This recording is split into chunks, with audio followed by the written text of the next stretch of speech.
IDFM 98 de la Monde FM, bonjour à toutes et à tous, émission Au-delà du miroir, avec ce soir Jean-Christophe Issartier, que je vais tutoyer parce qu'on a passé déjà de bons moments sur cette antenne, que ce soit dans Au-delà du miroir ou dans les nuits d'âme de cœur. Jean-Christophe Issartier, bonjour, bonsoir. Bonsoir Joël. Alors, je lis ce qui est sur la 4e de ta couverture de ton livre, diplômé de Supélec, de Subdeco Paris et de l'Institut d'études supérieures des arts. Tu as parcouru le monde pour de grandes entreprises dans le domaine de l'énergie. Tu as notamment vécu en Corée du Sud. Tu es originaire de Bordeaux. On entendra peut-être l'accent un petit peu, mais tu vis à Paris. Donc, tu as peut-être perdu ton accent depuis la dernière fois où je t'ai entendu. Tu es auteur de Uruad en 2005, c'était là à peu près qu'on s'était rencontrés. Arbel en 2010, Le labyrinthe de l'amour, les deux océans en 2001, et puis en 2014, Web Spiritus, dont on parlera un peu en fin d'émission. Et là, je t'accueille aujourd'hui avec Arche, qui vient de paraître aux éditions Confluence. Oui. Tu travailles bien. Oui, j'ai sorti 2 livres coup sur coup en 2014 et 2015, donc Web Spiritus et Arche en 2015, mais il n'y en a pas de prévu en 2016. Non, ouais. mais je fais une pause. Tu vas faire autre chose. Si tu peux dire de quoi parle Arche, suivant son nom, les gens devraient comprendre. Alors Arche, c'est un thriller mythologique donc qui se passe de nos jours, qui a pour toile de fond une théorie, on va dire, sur une catastrophe qui aurait eu lieu il y a 13 000 ans, catastrophe d'ampleur planétaire et qui serait à l'origine de mythes qu'on retrouve partout dans le monde avec, selon la zone géographique, un mythe adapté à la conséquence supposée, qui est différente selon les lieux, de cette catastrophe. Donc, ce thriller met en scène un télévangéliste américain, multimilliardaire, qui possède des chaînes de Gottsburger, de télévision, des radios, une sorte d'immense base près de Phoenix en Arizona avec un observatoire, une université, un abri, atomique. Un abri pour 144 personnes en sous-sol. Des bases de lancement si jamais ils doivent partir aussi. Voilà, pour le jour du jugement dernier. Et donc c'est un télévangéliste qui est obsédé justement par le jugement dernier et qui embauche des scientifiques pour étudier le passé et pour prévoir quand aura lieu le prochain jugement dernier auquel il se prépare. Donc, et il veut préparer ses fidèles. Il veut les avertir, les 144 000. Il veut les avertir. Donc lui, il a donc c'est un croyant, un vrai croyant, avec une certaine ambiguïté, parce que c'est aussi un homme d'affaires, et avec aussi un côté pragmatique, puisqu'il utilise des scientifiques pour essayer de trouver les moments du passé qui ont donné lieu à ce qu'on a appelé le jugement dernier, au déluge, et qu'il essaie d'étudier si dans le ciel, dans la terre, donc dans l'histoire, dans l'astronomie, si ce type de catastrophe ne va pas se reproduire. Si elle s'est déjà produite plusieurs fois, si on a des preuves que ce déluge n'a pas été tout seul, mais qu'il y en a eu plusieurs aussi, qu'il n'y a pas eu qu'un déluge. Alors, donc moi je me suis intéressé, j'essaie toujours quand j'écris un livre donc bien sûr j'utilise l'imaginaire, ça part de mes lectures donc des sources d'origine, c'est-à-dire les mythes, la Bible, donc indépendamment des livres d'histoire qui ont été écrits sur le sujet, donc je lis les textes d'origine, et ensuite j'essaie d'utiliser donc des travaux de scientifiques, d'historiens, de géologues, pour réunir tous ces éléments et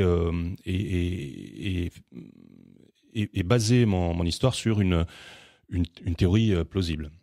Alors c'est pour ça que dans Web Spiritus, les 2 précédents romans, Web Spiritus et Uruad, j'ai placé à la fin du livre toute une bibliographie qui sont les livres que j'ai utilisés pour écrire Web Spiritus et Uruad. Il y a moins de livres en bibliographie dans Arche, je crois qu'il y en a 2, parce que forcément c'est une théorie qui n'est pas passée dans le domaine académique, il n'y a rien de prouvé sur ce sujet. Et donc j'avais quand même cette idée et j'ai commencé à écrire donc sans avoir ces sources, et j'ai finalement trouvé 2 livres qui m'ont d'abord renforcé dans l'idée que j'étais dans la bonne voie en écrivant cette fiction, et puis qui ensuite m'ont aidé en tant que source pour utiliser un certain nombre d'informations.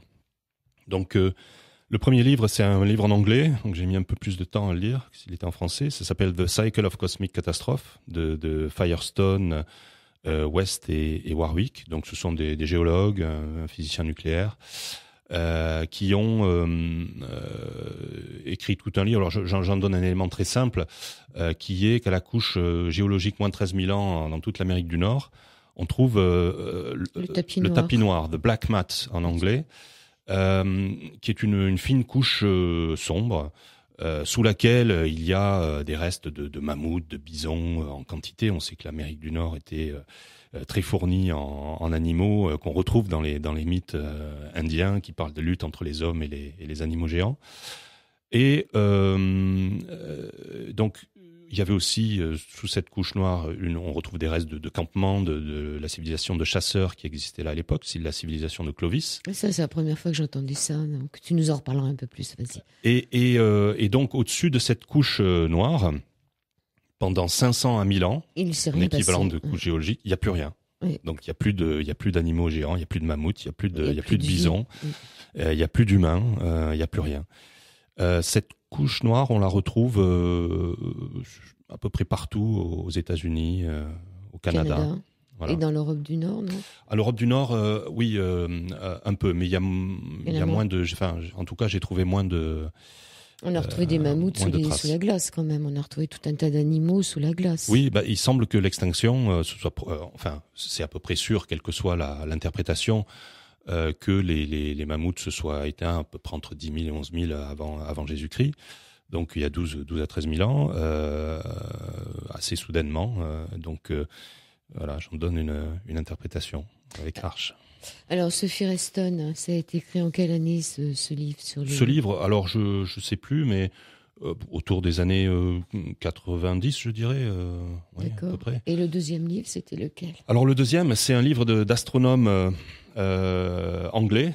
Donc, Victor Clubb, qui est astrophysicien, ancien doyen du département d'astrophysique de l'université d'Oxford, et Bill Napier, docteur en philosophie, licencié en sciences, astronome aux observatoires royaux d'Édimbourg et de l'université d'Oxford. Donc eux, ils ont plutôt étudié, à travers leurs connaissances en astronomie et leurs connaissances en histoire et en mythologie, ils ont plutôt étudié à quoi a pu ressembler le ciel dans le passé. Qu'est-ce que les anciens ont pu voir dans le ciel qui a donné lieu à tel ou tel mythe. Qu'est-ce que c'était que le Nil céleste? Qu'est-ce que c'était que les troupeaux qui accompagnaient les dieux sumériens dans le ciel des Sumériens? Donc là, plutôt, il y a 6 000 ans, quoi, enfin 3 000 avant Jésus-Christ. Par exemple, donc il développe une théorie selon laquelle, pendant longtemps, autour de la Terre, il restait un anneau de poussière qui était en fait les résidus de passages cométaires qui, au cours des millénaires, se sont désintégrés petit à petit, en occasionnant des événements célestes, des pluies de météorites. Des pluies de météorites, des séparations de météores en deux, donc des choses qui ont pu occasionner l'apparition de mythes. Et puis, l'originalité, c'est de dire que finalement, les mythes étaient peut-être un moyen mnémotechnique de se souvenir de ces événements du passé. Donc événements qui étaient en 3000 avant Jésus-Christ parfaitement connus. Et puis au fur et à mesure que ce Nil céleste, que ces anneaux de poussière, que ces comètes ont disparu, mais le souvenir forcément, au cours des siècles, en a lui-même disparu. Et donc, les mythes sont vraiment, on va dire, au premier millénaire, au moment de la Grèce antique. Ces mythes sont devenus des mythes tels qu'on les a longtemps pensés, c'est-à-dire des légendes, non pas relatives à des événements cosmiques, mais relatives à des dieux. Voilà. Donc aujourd'hui, on peut, donc je pense qu'il y a des scientifiques sérieux aussi qui se penchent sur la question. On peut essayer de retrouver à travers ces mythes des événements réels qui ont amené à leur création. Bon, je ne parle pas de tous les mythes, je parle d'un certain nombre de mythes. Alors, dans tous tes livres, il y a un travail d'archives qui est assez phénoménal. Il y a un avertissement dans Arche. En avertissement, il est écrit dans ce roman tous les mythes, les faits historiques, les vestiges archéologiques, les sites géologiques, toutes les données scientifiques, citations d'auteurs antiques, tous les scientifiques contemporains mentionnés ainsi que leurs recherches sont authentiques. C'est-à-dire que c'est un roman, mais bourré d'authenticité, et on apprend énormément de choses. On peut revenir sur le tapis noir. Qui est-ce qui l'a appelé le tapis noir ? The Black Mat. Alors, en tout cas, je ne sais pas s'il y a eu des précurseurs avant Firestone, enfin les auteurs que j'ai cités tout à l'heure. Mais en tout cas, ce sont eux qui en ont donné, qui s'y sont le plus intéressés et qui en ont donné une interprétation à la fois originale et à la fois logique, puisque finalement, j'en ai pas trouvé d'autres. Et depuis, j'ai trouvé d'autres scientifiques qui se rapprochent un peu de cette interprétation. Alors, ce serait peut-être c'est plutôt une couche organique. Donc, ce serait peut-être en fait à l'époque sans dévoiler la catastrophe de l'époque, ce serait peut-être des dépôts d'algues. Oui, qui sont rentrés parce qu'il y a eu une putréfaction de ce qui se trouvait en dessous. Parce que suite à la catastrophe, l'Amérique du Nord entière était recouverte d'eau. Et d'animaux en putréfaction. Voilà. Et donc, une couche organique aurait recouvert le sol à ce moment-là. Et pourquoi on l'appelle l'époque de Clovis ? Alors, l'époque de Clovis, c'est... Parce que Clovis envoyait plus ça vers... Non, mais c'est pas pour ça. C'est plutôt à cause... Je crois que c'est à cause d'un type de pointe de flèche qu'on retrouve aussi en Europe. Et c'est plutôt lié à un lieu alors je sais plus s'il est en Europe ou au Mexique, qui s'appelle Clovis. Donc rien à voir avec le roi Clovis. Bon, ben voilà. Donc tu as donc ce fameux Jim Kaplan qui s'offre, c'est le téléévangéliste qui s'offre les services de deux brillants chercheurs, Daniel Wyss Baker. C'est pas lui qui était dans les livres d'avant. Non, là, ce sont... Tu l'as pas gardé en vie, celui-là, il était pas mal. Il est toujours en vie, il apparaîtra dans un prochain livre. C'était William Fisher, mais là, c'est Daniel Wyss Baker, parce qu'il me fallait un géologue. Donc c'est j'aime bien ce personnage, c'est un géologue déchu qui, en fait, a eu le prix Penrose, l'un des prix les plus... prestigieux en géologie. En trichant un peu. Alors, il n'a pas triché il a triché, mais ses résultats étaient bons. Il travaillait sur l'inversion des pôles, dont on trouve la trace dans l'inversion de magnétite dans la roche. Et disons que pour aller plus vite, parce qu'il n'avait pas le temps d'aller en Australie, puisqu'il utilisait des roches provenant du monde entier, donc il a truqué. Il a falsifié un peu. Voilà, il a truqué les roches qui ne venaient pas d'Australie, celles qui devaient venir d'Australie, elles venaient d'un autre continent.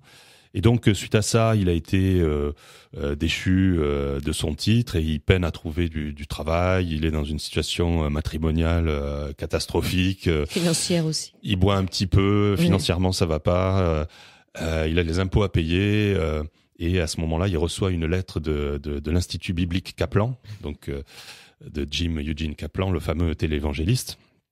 Donc téléévangéliste, c'est-à-dire quelqu'un qui fait des messes devant 10 000 personnes, des vrais shows, de vrais one-man shows qui rendent les gens hystériques et qui leur donnent de l'espoir.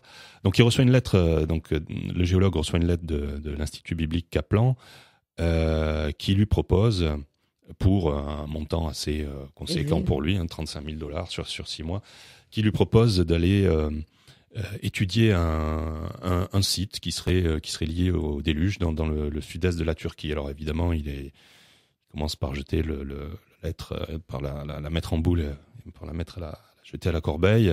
Et puis finalement, quand il voit le montant, il ouvre notre courrier, quand il voit le montant des impôts qu'il a à payer, et vu qu'il trouve pas, même aux États-Unis, au Mexique, au Canada, il trouve pas de poste, il est grillé.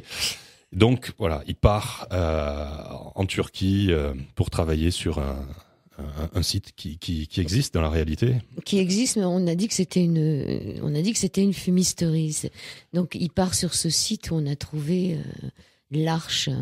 Alors disons, il existe un site qui est si je l'ai pris, c'est pas pour rien, c'est parce que quand on le regarde, on a vraiment l'impression on voit les vestiges pétrifiés d'un bateau. On voit pas autre chose quand on regarde ce site. Alors peut-être pas avec les photos d'aujourd'hui, parce que avec les années, il se dégrade.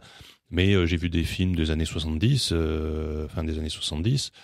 Enfin, c'est frappant, quoi. Parce que quelqu'un qui sait pas ce dont il s'agit, quand on lui montre ces vestiges, il peut pas dire autre chose que, à minima, ça ressemble à un bateau. Ça a été découvert en 1940. Alors, en fait, il y a eu un tremblement de terre en 1948, des glissements de terrain qui font que donc je vais peut-être lire d'ailleurs le début du livre parce que ça, on en parle, qui font que cette forme est sortie de terre. Je lis le passage. Nassar, Turquie, été 1948. Il eut d'abord le tintement des colliers de sa défunte mère, suspendus à la tête du lit. Et tout de suite après, un grondement sourd. Alors la chambre de Sélima se mit à trembler, et le sol sembla fuir sous ses pieds nus. Le plafond s'écailla et de petits morceaux s'écrasèrent au sol. Les pieds cerclés de fer du lit glissaient sur la terre battue. Son père hurla son prénom en s'engouffrant dans la pièce. Il prit sa fille dans les bras, sortit dans le couloir, et le lit se fracassa contre la porte derrière eux. Le père s'arrêta sur le seuil de la maison, indécis. Partout, la terre ondulait comme un drap secoué par la main de Dieu. Soudain, elle s'ouvrit dans un craquement sourd sur le versant à leur gauche et se déchira dans un hurlement infernal jusqu'à leur maison. « Cours !» hurla le père. Sélima partit droit devant elle sur le grand col herbeux, sa main frêle dans la patte de son père. Un à-coup les renversa. Sélima jeta un regard en arrière et vit qu'une moitié de sa maison avait été avalée par la montagne. Un bruit de tonnerre leur fit lever la tête vers la crête du Sesnakidag. De grosses pierres dévalaient la pente, droit sur eux. Sélima et son père se relevèrent et poursuivirent leur course. Mais la terre s'ouvrait partout en de profondes lézardes, gouffres menaçant à tout instant de les dévorer. Le père reçut une grosse pierre sur la nuque et s'effondra. Sélima se pencha sur lui pour l'aider, mais la terre bascula et elle fut projetée en avant. Le nez dans l'herbe, elle sentit la bande de terre qui les portait descendre lentement, et devant elle, un mur de roches se dressait peu à peu vers le ciel. Sélima ferma les yeux. Elle tombait vers le cœur de la terre. Elle bandait tous ses muscles d'enfant, terrorisée par cette longue chute qui la mènerait loin du monde et de son village, avant que des pierres énormes et ajustées ne se referment sur elle et son père. Un flot de terre meuble la recouvrit, et juste après, ce fut le silence. Sa chute avait cessé. Effrayée par ce qu'elle allait découvrir, Sélima ouvrit les yeux. À quelques centimètres devant elle, une arête rocheuse sortait d'une gangue d'argile éclatée. L'arête s'élevait vers le ciel, et elle la suivit du regard, jusqu'à ce que sa tête fût complètement rejetée en arrière. La roche s'évasait autour de l'arête en deux murs immenses et arrondis, qui se prolongeaient loin en arrière. D'autres arêtes montaient le long de ces murs, à intervalles réguliers. Sélima frissonna. Elle se leva, les cheveux et les vêtements couverts de boue collante. Elle voyait enfin ce dont les anciens parlaient le soir lors des fêtes du village. Minuscule devant ce bloc jailli des entrailles de la terre, Sélima contemplait le plus grand bateau qu'elle eût jamais vu, le bateau légendaire des anciens, qui avait sauvé les hommes, un bateau pétrifié qui avait dormi dans la montagne depuis Dieu savait quand. Merci, c'est le tout début du livre. Sélima, on la retrouvera, mais très très loin dans le livre. C'est pas vraiment le personnage principal du livre. Non. Alors ça, c'était en 1948. Alors après, il y a eu ce fameux lieutenant Durupina, pilote turc en mission pour l'OTAN, qui a découvert en 1959 qui a vu ce bateau. Qui a photographié cette forme qui est une forme de à peu près 120, 150 mètres de long, une forme de coque de bateau. Il y a pas, puisqu'à ce moment-là, le bateau était sorti depuis peu de temps cette forme a été sortie depuis peu de temps de terre. Donc 1948, avec les glissements de terrain successifs, elle avait un peu bougé, mais la forme était assez parfaite à ce moment-là. Donc en 1960, donc on a des photos qui ont été prises. Et puis cette forme, lors d'un glissement de terrain, est entrée très lentement sans doute, en collision avec un rocher, ce qui fait qu'elle est un peu déformée sur un côté.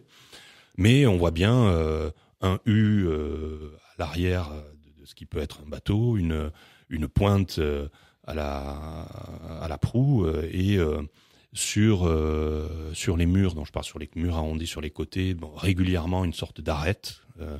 Et puis des concrétions régulières également. Alors une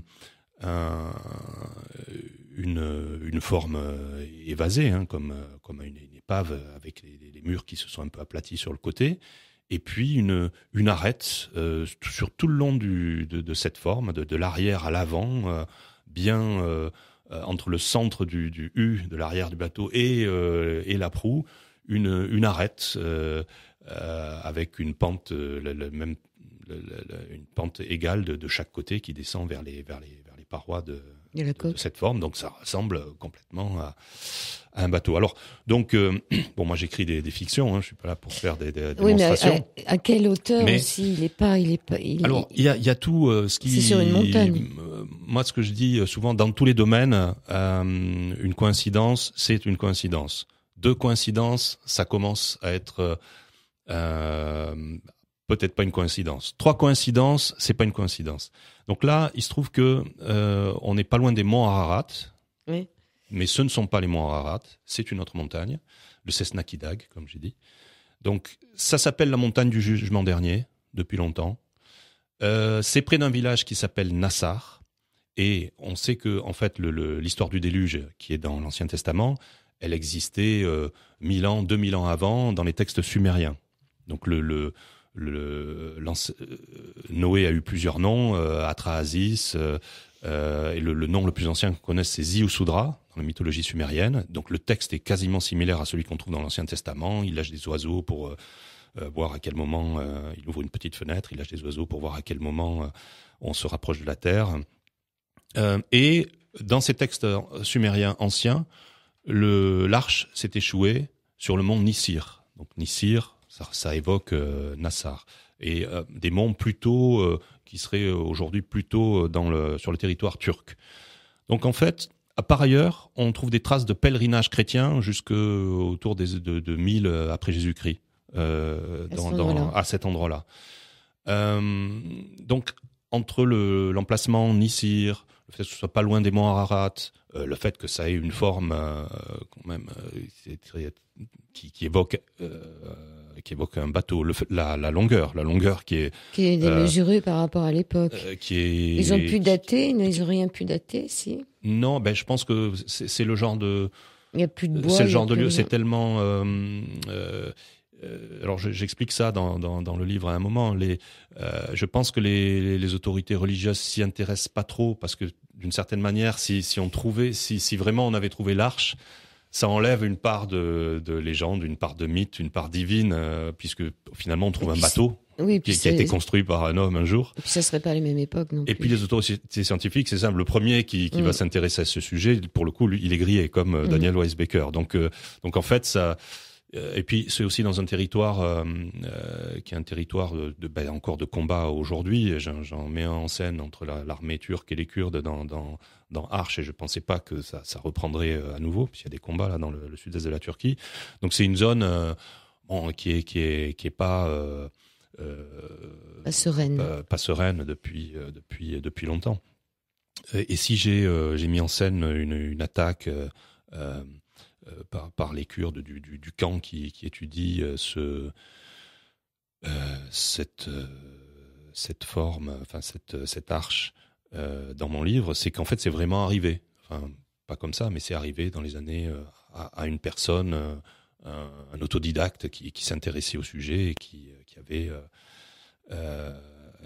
avait mené des recherches sur le site. Alors, du côté des Turcs, ça s'appelle le parc de l'Arche de Noé, cet endroit. Donc c'est visité, c'est visité, mais sans doute par des Turcs, mais pas. Non, c'est pas très connu internationalement. Voilà. D'accord. Et puis c'est pas un coin où des touristes peuvent se promener. Oui, ils n'ont pas encore aisément. fait. C'est pas encore lourde. Bon, on va faire une pause. Le ciel est confus ce soir, complètement comprimé par les nuages. Tout à coup l'air c'est con. Danser, c'est la tempête. C'est compliqué le temps qu'on met pour comprendre les compressions qui mènent à la déveine. On est tous comme des cons, promis à la dérive. Alors c'est Mickey 3D, ça s'appelle La Déconfiture. Nous sommes toujours dans cette émission Au-delà du miroir. C'est la deuxième et dernière partie avec Jean-Christophe Issartier pour son roman Arche aux éditions Confluence.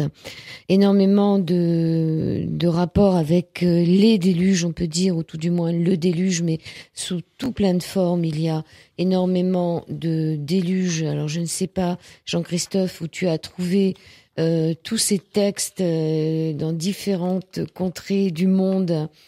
Tous ces textes, bon, les textes sur Sumer, on les connaissait, mais là tu en as aussi sur un mythe hindou, tu as un mythe babylonien du déluge, tu en as énormément. Et ce qui m'a profondément, il y avait même un mythe yurok, le jour où le ciel tomba sur la tête, ce qui m'a profondément marqué, c'est que tu n'as pas parlé des Gaulois qui disaient toujours que le ciel allait leur tomber sur la tête. Ah oui, c'est vrai. Oui, j'ai pas parlé des. C'est quand même Gaulois. étonnant. Ouais. C'est la grande peur des Gaulois. S'ils avaient peur que le ciel leur tombe sur la tête, Ouais. c'est peut-être aussi parce que, comme tu le disais tout à l'heure, il y a ce problème de météorites. Peut-être, oui, dans les mythes grecs, il y a, j'en parle, le mythe de Phaéton, le fils du soleil qui n'a pas su, qui avait emprunté le char du soleil à son père, qui n'a pas su retenir les chevaux et qui s'est craché sur terre. Donc ce type d'histoire, ce type de mythe, ça fait immédiatement penser, lorsqu'on le lit avec des yeux frais, on pense immédiatement à qu'est-ce qui a pu donner, quel événement a pu donner un mythe pareil. Ben forcément, on pense à une comète, on pense à une météorite. Donc bon, il y a pas de, avec les astronomes Clube et Napier, on sait que peut-être le ciel d'il y a 6000 ans était très différent du ciel d'aujourd'hui et qu'il y avait plus d'objets célestes qui éventuellement pouvaient tomber sur Terre. Voilà. Alors, dans un des mythes grecs, Zeus met fin à l'âge d'or. Un jour, Zeus voulut voir comment se portaient les habitants de la Grèce. Il décida de leur rendre visite déguisé en un pauvre mendiant comme à son habitude. En arrivant dans la première ville, il entra dans le grand hall du roi et découvrit qu'on pratiquait les sacrifices humains. Dans la deuxième ville, ce n'était pas mieux. Le roi lui servit un dégoûtant ragoût cannibale préparé avec le frère même du roi. Outragé, Zeus réalisa que les hommes étaient trop mauvais pour être sauvés et il jura de détruire la terre par un puissant déluge, puis de la reconstruire. Voilà, donc ce qui est bien dans ce livre aussi, c'est qu'il y a tous ces mythes. Alors tu les as trouvés où ? Parce qu'il y en a certains... Alors, soit dans les livres d'origine, là, quand t'as tapé il sur s'agit de Internet Lucrèce. déluge sous toutes ses formes. Non, alors il y a donc dans les livres accessibles de l'Empire romain ou les livres grecs, comme Platon, la République, l'Atlantide ou dans le Critias, on trouve déjà des textes qui parlent de catastrophes, des textes qui parlent alors autour de l'Atlantide, il y a pas seulement l'Atlantide, il y a aussi un prêtre égyptien qui s'adresse à Solon et qui lui dit: vous autres Grecs, vous avez perdu la mémoire, vous êtes une toute jeune civilisation parce que vous avez été anéantis dans le dernier déluge Et donc vous avez perdu la mémoire de ces déluges, de ces catastrophes successives qui, selon leur nature, détruisent telle ou telle partie du monde connu. Donc voilà, déjà dans les livres connus du monde grec et du monde latin, on trouve un certain nombre de descriptions de, oui, mais de ces tu retrouves aussi chez les hindous, tu retrouves aussi chez les Indiens. Alors oui, donc ensuite j'en ai trouvé un certain nombre chez les Inuits aussi. Dans des livres sur Sumer, sur la Syrie, que j'avais étudié pour Rouad il y a longtemps, pour mon premier thriller.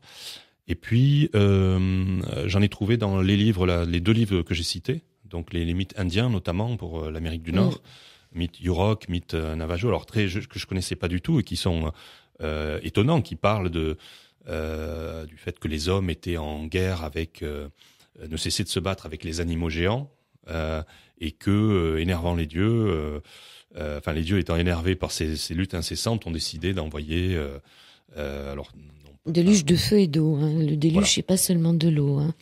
Et donc, on trouve... Alors, le mythe Yurok, je sais pas si tu l'as... Si, je l'ai quelque l'avais à l'instant, part. mais je viens de perdre la page. Là, j'ai le mythe Navajo. Je peux lire le mythe Navajo, la fin du 3e monde, rapidement. Pendant le dernier monde avant celui-ci, les hommes, les femmes et les animaux se battaient constamment. Bégochidi, fils du Créateur, appelé enfant d'or du soleil, leur lança un avertissement. Si vous ne cessez pas de vous battre, un déluge terrible s'abattra sur vous et détruira le monde. Un jour, au milieu d'une bataille, le peuple fut surpris par une énorme explosion venant de toutes les directions. Soudain souffla de l'est un terrible ouragan de sable noir et de cendres. Puis, une tempête de sable jaune souffla de l'ouest. Peu de temps après, une tempête de glace et de neige aveuglante, ressemblant à du sable blanc, s'abattit sur eux en provenance du nord. Enfin, sans signe annonciateur, des torrents d'eau jaillirent de la terre et commencèrent à s'élever, les enveloppant de plus en plus haut. La plupart s'agitaient en vain avant de couler sous les vagues. Seules quelques personnes et animaux réussirent à monter sur un demi-roseau géant qui flottait vers eux sur les eaux montantes. Voyant que c'était terminé, Bégochidi leva une main au-dessus des eaux et elles disparurent sous la terre. Puis, Bégochidi appela les diables géants de poussière pour les faire tourner à travers la terre détrempée et l'assécher. Quand ils eurent fini, le 4e monde commença. Voilà, donc il y a beaucoup de... Et ce qui est étonnant, c'est que sur la Terre entière, finalement, le même phénomène s'est passé. C'est le mythe Yurok que tu voulais ?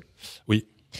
Le jour où le ciel tomba sur la Terre, un jour le ciel tomba sur la Terre, il s'écrasa dans l'océan, créant d'énormes vagues qui balayèrent la Terre jusque très loin du rivage. Et cela se passe si soudainement que le peuple fut pris par surprise. Seuls, 2 couples levèrent les yeux à temps pour voir les vagues géantes arriver. Alors que la première vague frappait, ils sautèrent dans une barque. Soulevés sur les crêtes furieuses, ils pensaient que les eaux tumultueuses les engloutiraient.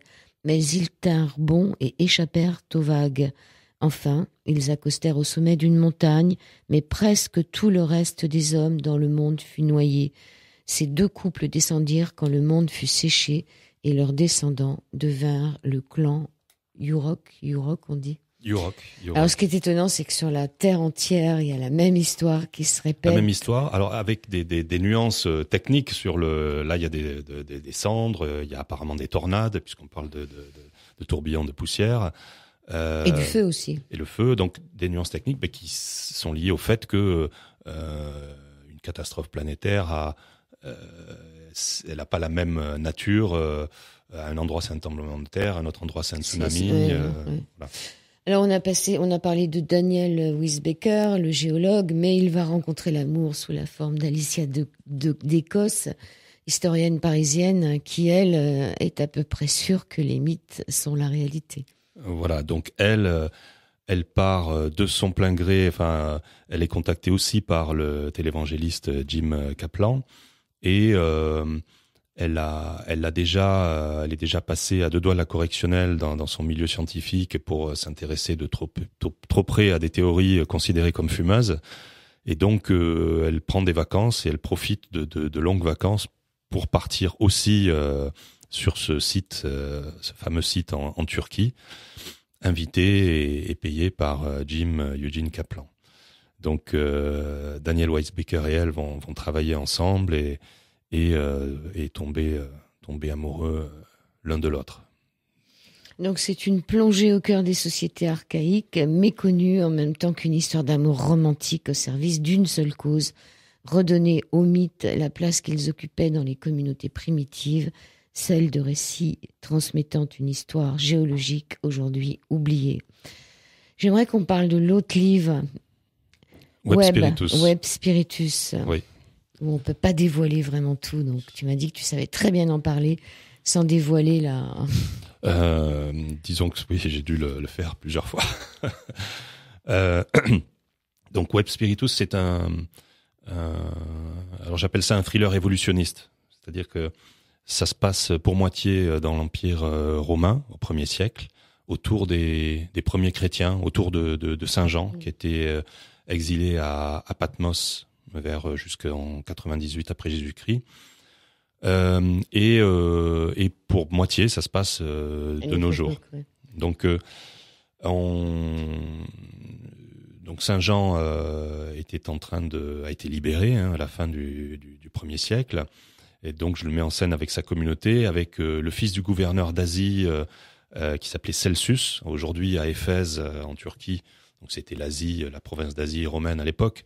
On trouve la bibliothèque de Celsus. Il a vraiment existé, Celsus. Voilà, Celsus, c'est le gouverneur d'Asie de cette époque, en sens entre 100 et 105. Et ce Celsus était un lettré, c'est pour ça que ses enfants lui ont construit une bibliothèque comme mausolée. Il est enterré sous cette bibliothèque, dans une crypte. Et donc il a un de ses fils, Timée, qui est converti en secret au christianisme, qui est un disciple de Jean et qui fuit Éphèse lorsqu'il est découvert, et qui fait partie des disciples qui doivent aller répandre la bonne parole, répandre son apocalypse alors non pas dans l'Empire romain puisqu'il peut plus, il serait arrêté, mais il part en Dacie qui est la dernière, qui est une province qui n'était pas encore romaine. Elle est devenue en 105. Et donc de nos jours, donc là il y a le personnage de William Fisher, le linguiste qui était le héros de Road. Donc de nos jours, il y a un archéologue turc, Gürkan Arins, qui trouve dans la tombe de Celsus tout un tas de manuscrits, dont un manuscrit de l'Apocalypse. Et il envoie, comme ça se fait dans la réalité, c'est les différents manuscrits à des collègues, donc à Istanbul, à Berlin, à Paris, et à William Fisher qui est à Paris. Et donc William Fisher découvre qu'en fait un manuscrit de l'Apocalypse qu'il a reçu est un palimpseste, mais un palimpseste un peu particulier, c'est-à-dire que l'Apocalypse a été réécrite immédiatement après, disons, une Apocalypse a été écrite sur ce parchemin. Et tout de suite après, c'est-à-dire quelques mois ou quelques années après, elle a été effacée et transformée. Ouais. Voilà, le chiffre du nom de la bête a été transformé. Alors, il est vrai qu'on trouve dans les versions de l'Apocalypse qu'on a trouvées en Égypte, au Moyen-Orient, en Turquie, le chiffre de la bête varie. Donc quelquefois c'est 615, quelquefois c'est 665, 666. Quelquefois les 666 est écrit avec, disons le 600, le 600, le 60 et le 6 sont écrits avec la lettre grecque qui correspond à chaque terme, 666. Ou quelquefois, il est écrit en toutes lettres, Execosoi Execonta Ex 666. Donc je suppose que juste après que le texte était trop trop clair, c'est-à-dire puisque le nom de la bête était trop lisible, voilà, parce et qu'ils l'ont caché. Quand la bête dans ce livre prophétique, quand la bête arrivera, on ne sera pas loin du jugement dernier. Il ne faut pas empêcher ce jugement dernier. Donc, comme il ne faut pas l'empêcher, il ne faut pas savoir le nom de la bête. Voilà, alors, les personnes de la communauté, je mets en scène des personnes comme Jean, qui sont sans doute les gens qui brûlaient d'un certain feu, d'authenticité. Et d'ailleurs, l'Apocalypse est un texte écrit en grec, mais très juif dans la façon dont il est écrit, avec un imaginaire, un bestiaire qui vient plutôt d'Orient.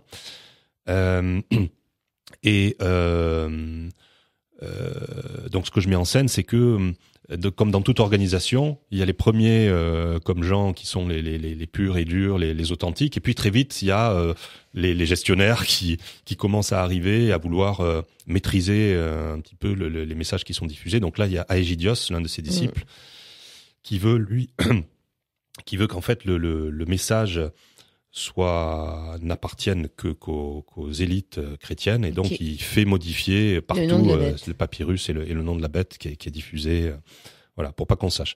Sachant que ni Jean, ni Aegidios, ni personne ne comprend encore cette vision. C'est-à-dire qu'ils ont une vision qui correspond... Ils ne peuvent pas comprendre. Ils ne peuvent pas comprendre ce qu'ils ont vu.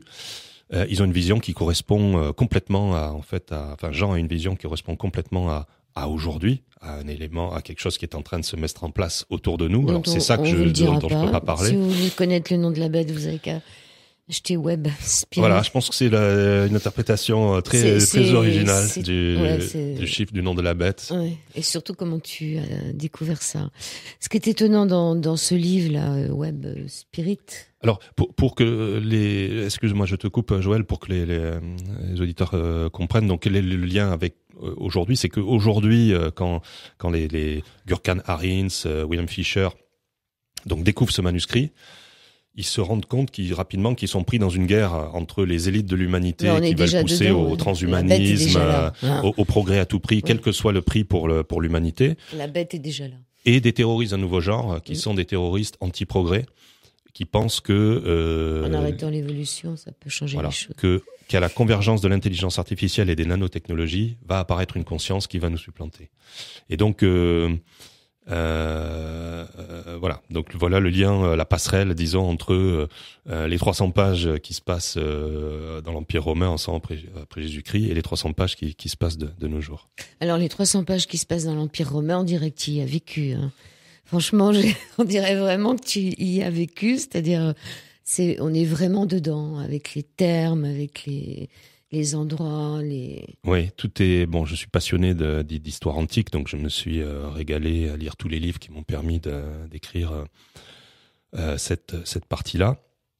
Donc, donc tout est réel, et je me permets d'introduire des personnages de fiction, alors dans les hautes sphères romaines, par exemple, etc., lorsqu'il y a un creux, lorsqu'il y a quelque chose qu'on ne connaît pas. On peut pas trop le faire parce que là, dans l'Empire romain de 100 après Jésus-Christ, il y a quand même beaucoup de sources, donc on peut pas faire n'importe quoi. Mais j'ai bien aimé lire entre les lignes de l'histoire, ou par exemple imaginer que dans l'Empire romain, donc en Asie, en Grèce, en Asie, en Égypte, au Moyen-Orient, c'était la partie grecque de l'Empire romain, et puis à l'ouest la partie latine. Et donc la partie grecque, c'était la partie qui était la partie d'Alexandre le Grand, entre guillemets, depuis qu'Alexandre le Grand, avec les Macédoniens, avait répandu la culture grecque dans l'Empire perse, l'Égypte, etc. Il y avait un esprit grec qui soufflait dans cette partie de l'Empire romain. Donc j'ai imaginé que qui restait des sortes d'organisations politiques, de personnes qui voulaient rétablir la Grande Grèce, de personnes qui méprisaient un peu les Romains, les Latins, qui avaient le pouvoir, mais qui étaient considérés plutôt comme des rustres. Voilà, donc et la Grande Grèce, on peut dire qu'elle a subsisté, puisque quand l'Empire romain d'Occident est tombé, finalement, c'est cette partie grecque qui a subsisté jusqu'en 1453, c'est-à-dire l'Empire byzantin, voilà, dans ces frontières-là. Oui, donc Donc c'était une période que tu aimes bien. Oui, période que j'aime bien, que plus que l'histoire récente. Enfin, tout m'intéresse, mais je suis passionné par l'histoire antique, les persécutions des chrétiens dans les arènes. Oui, alors ça c'est passionnant. Donc j'avais lu un livre, l'histoire des premiers chrétiens, du 1er au 5e siècle, de Daniel Rops, c'est un académicien des années 50. Et donc on voit comment des soldats romains, par exemple, qui lors d'une journée de cérémonie où on devait sacrifier à Auguste, en fait, à l'empereur Dieu romain, des soldats convertis en secret, quand c'était leur tour de sacrifier aux dieux romains, ils refusaient à cause de leur foi, sachant qu'ils allaient être exécutés dans la journée, quoi. Et donc ces martyrs, alors qui n'étaient pas des martyrs comme aujourd'hui dans la violence, eux ils tuaient pas les autres, ils se laissaient tuer. Mais il donnait un exemple tellement frappant que ça démultipliait les conversions. Avec le supplice de Blandine à Lyon, quelque chose qu'on apprend à la petite école, les lions, oui. avec les lions et aussi avec une chaise brûlante sur laquelle on l'avait assise,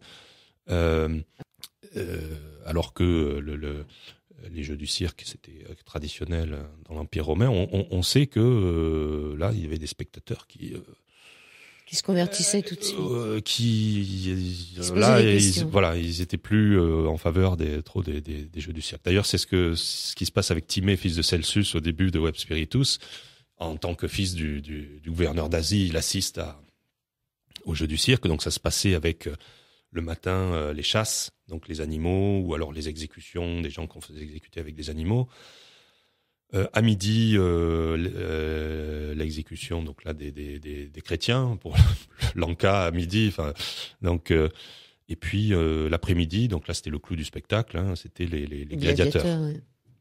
Et donc Celsus qui assiste à ça voit des proches, puisque lui il est converti en secret, il voit des proches qui vont se faire massacrer par des lions, et donc il peut pas le supporter. C'est là qu'il est démasqué, puisqu'il sort dans l'arène. Comme c'est un ancien héros des légions de Dacie, c'est un guerrier qui peine à se séparer de son glaive malgré sa conversion à la chrétienté, et donc il descend dans l'arène pour sauver ses proches, et voilà, c'est comme ça qu'il est découvert et qu'il est obligé de fuir Éphèse. Encore une histoire d'amour aussi, non, Web Spirit. Donc, si vous voulez savoir le chiffre de la bête, le vrai, il faut prendre ce livre. Web, comme le web, Spiritus. Web Spiritus, comme dans le... Il est de l'année dernière. Alors oui, il est sorti en février 2014. Il a été coup de cœur des libraires sur France Info en mai 2014. Alors il y a des coups de cœur tous les mois, hein, je crois. C'est pas sur l'année. Il est édité aux éditions Confluence. Même éditeur que l'Arche. Pareil pour Arche, oui. Donc, qu'est-ce que tu pourrais nous dire sur ce que tu veux faire maintenant, une fois que l'Arche...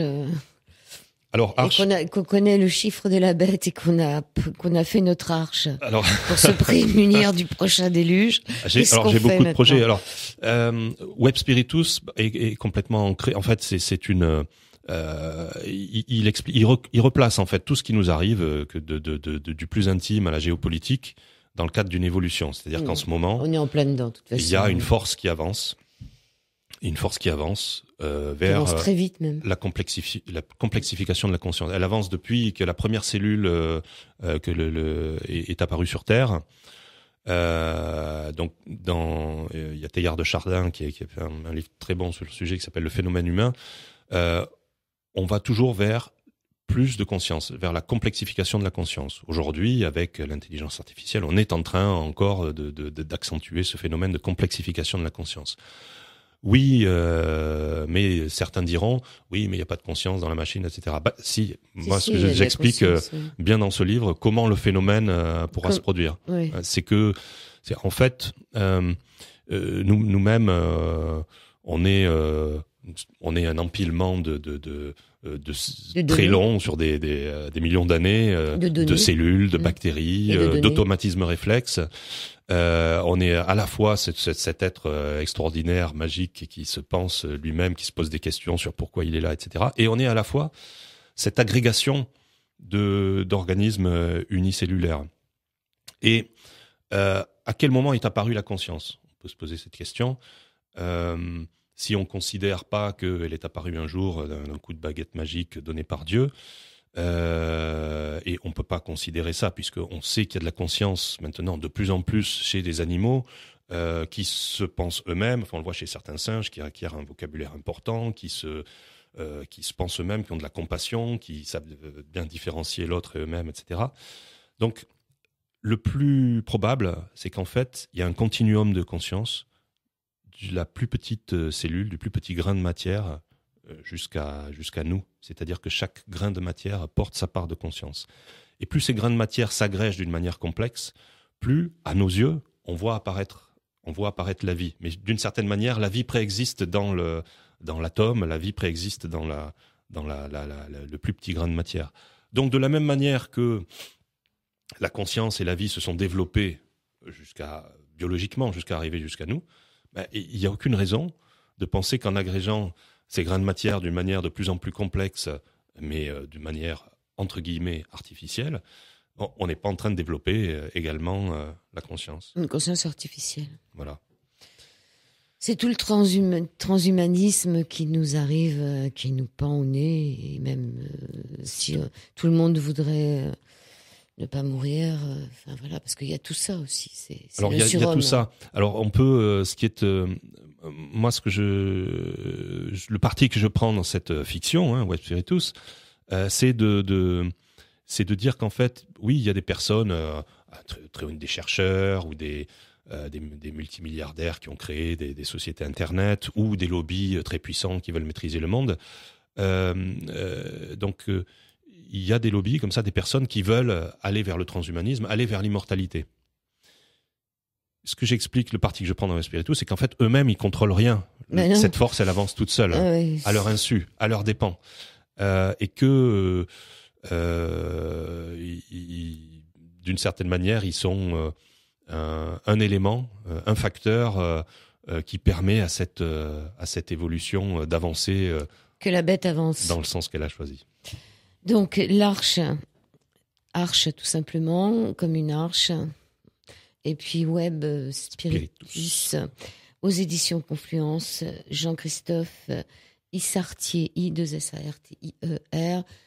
Un mot juste pour terminer cette émission, Jean-Christophe, s'il te plaît. Oui, c'était très agréable de te retrouver. On s'était pas vu depuis un moment et de passer cette émission avec toi. Donc, comme je te disais, je trouve bien l'exercice de parler de livres comme ça pendant une heure. Ça oblige à être concis. Un peu plus rapide qu'en 1h30, mais on a réussi à tout faire. Et j'espère te revoir bientôt pour le suivant, puisqu'il y aura des suites. J'espère franchement qu'il y aura des suivants, parce que je trouve quand même que tu es un très très bon écrivain et que ça se lit comme un roman, ça se lit comme des thrillers. C'est des romans, mais on apprend énormément de choses. Merci Jean-Christophe Issartier, merci beaucoup. Merci Joël.